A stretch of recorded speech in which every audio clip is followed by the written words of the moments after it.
He first noticed the tiny puppy on a quiet forest trail, shivering, alone, barely the size of his hand.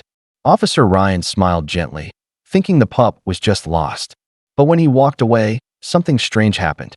The puppy followed him, not once, but every single time Ryan turned his back. First it seemed cute. He even tried shooing the puppy away. He carried him back toward the forest, but every time Ryan turned around, the puppy was right there again. That's when the little pup suddenly sprinted after him, until Ryan realized the puppy wasn't just following.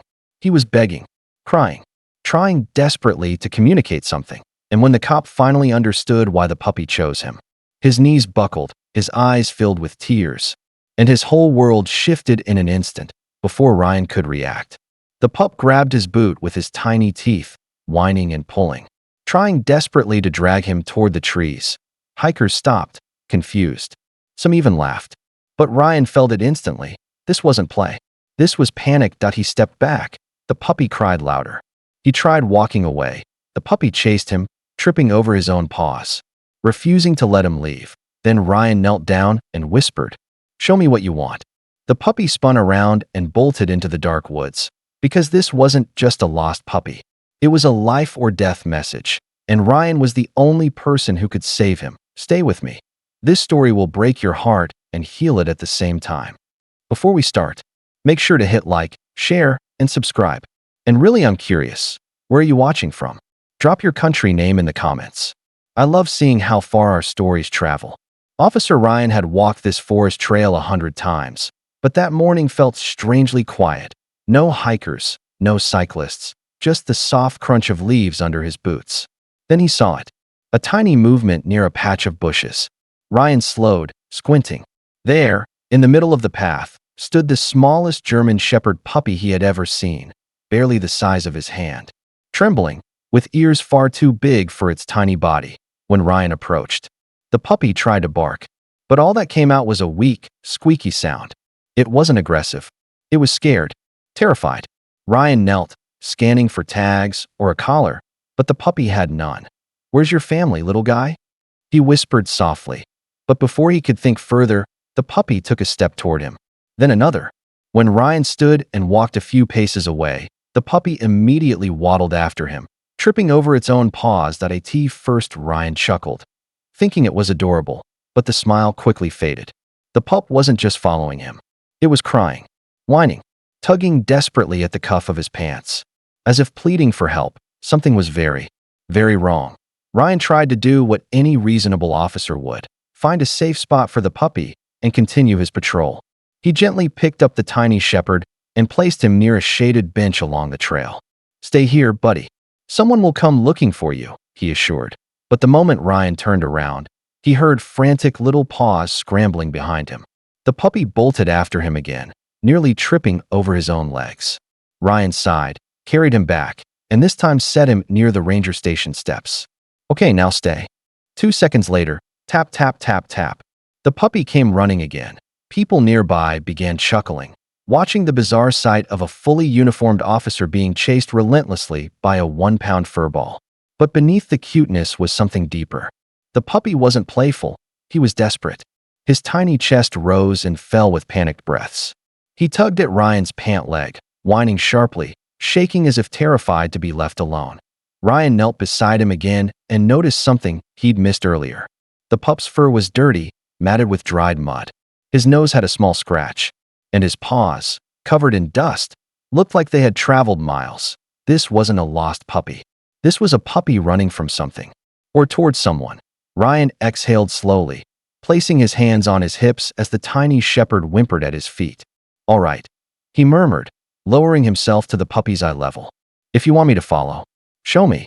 The moment he said it, the puppy spun around and sprinted toward the trees, fast, much faster than Ryan expected for such a tiny body. "Hey, slow down," Ryan called, jogging after him. The puppy kept glancing back to make sure Ryan was following, barking in short, urgent squeaks before darting deeper into the forest. This wasn't wandering. This was leading. Purposefully, they left the familiar trail behind, stepping into thick underbrush untouched by hikers. Branches brushed Ryan's uniform as he pushed through, following the frantic pup. The forest grew darker, quieter. Suddenly, the puppy stopped beside a large fallen log and let out a heartbreaking cry. Ryan hurried over and froze. There, behind the log, hidden beneath branches, lay an adult German Shepherd. Her breathing was ragged, her eyes half open, her body trembling. She looked exhausted, starving. Injured, the puppy scrambled to her side, nudging her face, whining desperately. Ryan's chest tightened. This wasn't a stray puppy looking for attention. This was a baby trying to save his mother, and she had been suffering alone for far too long. Ryan knelt beside them, heart pounding. "Hang on," he whispered. "I'm here now." Ryan immediately grabbed his radio. "Dispatch, this is Officer Ryan. I need urgent assistance and animal rescue at my location. One adult German Shepherd, severely injured. A puppy present too. Send help fast." He set the radio down and knelt beside the mother dog. Her breathing was shallow, her body cold. When Ryan touched her leg, she winced, revealing a deep, ugly wound around her ankle, the kind caused by a snare trap. Someone had trapped her, then left her to die. The puppy pressed himself against her neck, crying nonstop. Ryan's chest ached watching the tiny pup desperately comfort his dying mother. "It's okay," Ryan whispered. "I'm going to get you both out of here." He slid his arms carefully under the mother dog's body. She let out a weak whine, but she didn't resist. She was too exhausted to fight. The puppy immediately panicked, circling Ryan, terrified he might take her away. "I'm not leaving her," Ryan assured him. "You're both coming with me." Carrying the mother dog wasn't easy. She was heavy, limp, and barely conscious. But Ryan forced himself through the thick brush, step by step, refusing to stop. The puppy followed right at his heels, crying the entire way to the patrol car. Ryan gently laid the mother dog inside. The puppy jumped in after her instantly, curling against her chest as if afraid she'd disappear. Ryan stroked both of their heads. "Hold on," he whispered. "I won't let anything happen to you." The emergency vet clinic smelled of antiseptic and quiet urgency. Ryan rushed through the doors with the mother dog in his arms, the puppy scrambling behind him, yelping in panic. "Critical case," Ryan shouted. "She's severely injured, trap wound, dehydration, possible infection." The staff moved instantly.